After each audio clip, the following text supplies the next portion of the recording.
над още 147 човека, министри, депутати, царска съветница и след това още хиляди пострадали от комунистическия режим. Днес се спомняме за тези достойни човеци,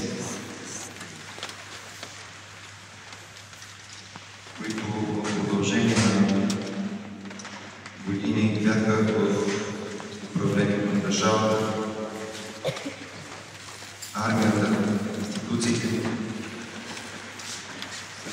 И си даваме сметка какви са пораженията, които грехът нанася върху човека. 20 век е изпълнен с примери на ужасяваща омраза, примери на ужасяваща жестокост, както и на хора запленени от силните тогава социалистически, комунистически идеи, но също така проявена жестокост и от тези, които противодействат на тази идеология. Грехът не подбира. Грехът така внушава на човека да мисли себе си за прав. Дори тогава, когато явно мисли и действа в очевиден разрез и с Божиите заповеди, и с държавните закони, и с човешките общоприетите човешки принципи на нравствеността. И не само да счита себе си за прав, но да не търпи друго мнение, да не търпи човеците, които изразяват или живеят според други убеждения. И това нещо, когато се разраства толкова много в душата на човека, че човек е готов да се подаде и се подал на омразата, да стигне до убийство, до масови убийства, то явно е, че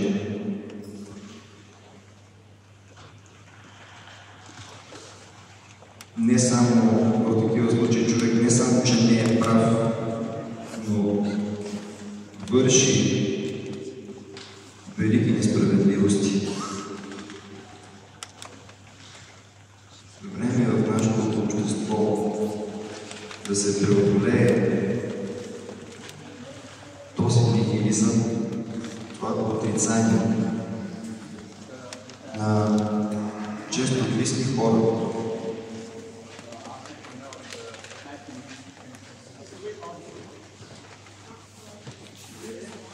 И през септемврийското възнание, по-късно,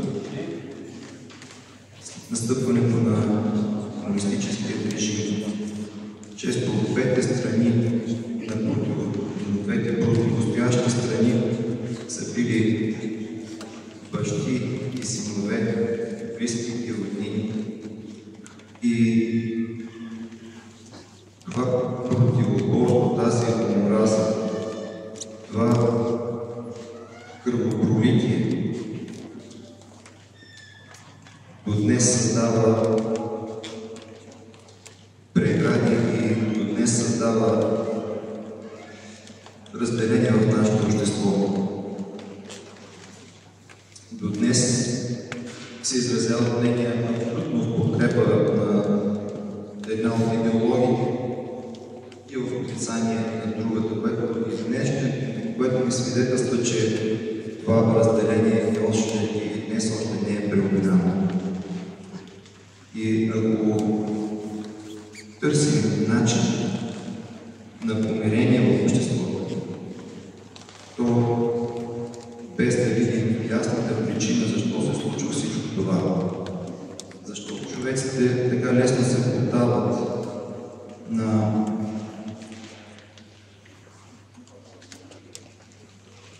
такава омраза, такова отрицание. То причината за това е, защото сме се отдалечили от вярата, отдалечили сме се от Бога. Забравили сме това, което Господ ни казва, без мене не може да вършите нищо. Доверили сме се изключително много на себе си, повярвали сме се. Повярвали сме, че можем да създадем справедливо общество тогава, когато в нас живее несправедливостта, защото човек, когато счита себе си за нещо повече от останалите, когато не може да търпи чуждо мнение, когато мисли, че до светло бъдеще може да се стигне през премазани човешки животи, човешки съдби, то това е явно застъпление, то това е явно пренебрежение на това, което Господ ни е завещал и заповядал. И очевидно е, че един такъв път, човеци, които върват по такъв път, стигат до безпътие. Безпътие в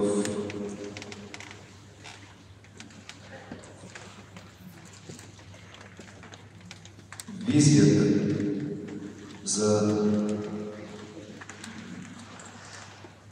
постигане на едно справедливо общество. Безпътие в взаимоотношения между човеците. Безпътие в това какво се състои благото за човеците и как да го постигне.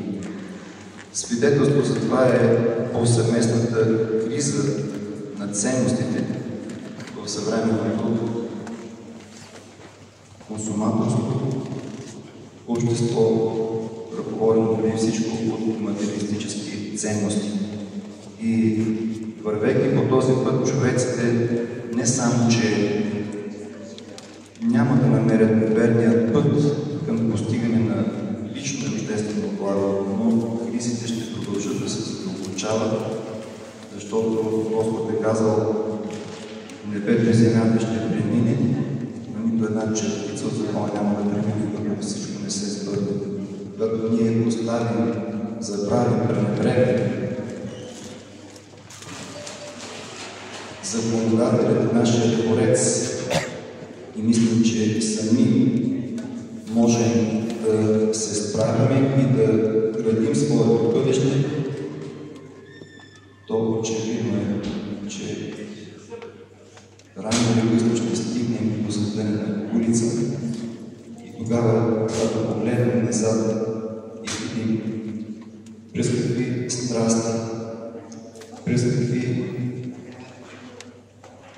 надежди, през какви трудности, през какви кръвопролития сме преминавали и действително не можем да се дадем колко защо беше всичко това. Защо беше тази омраза? Защо бяха тези борби? Защо бяха тези страсти?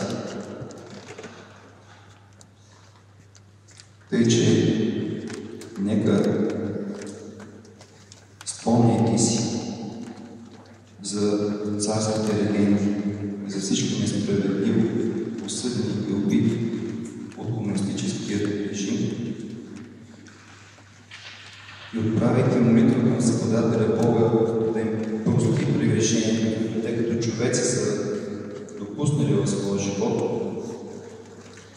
да ги споменем с добро, но да не допускаме омразата към тези, които са допуснали всичко това да се случи.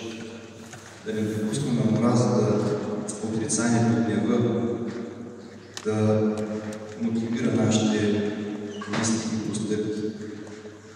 А напротив,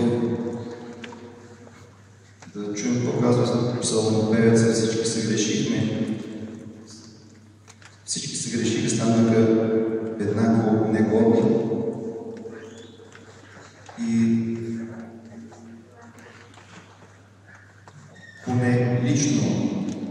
ние да се обърнем към Бога и с това да дадем пример и за останалите.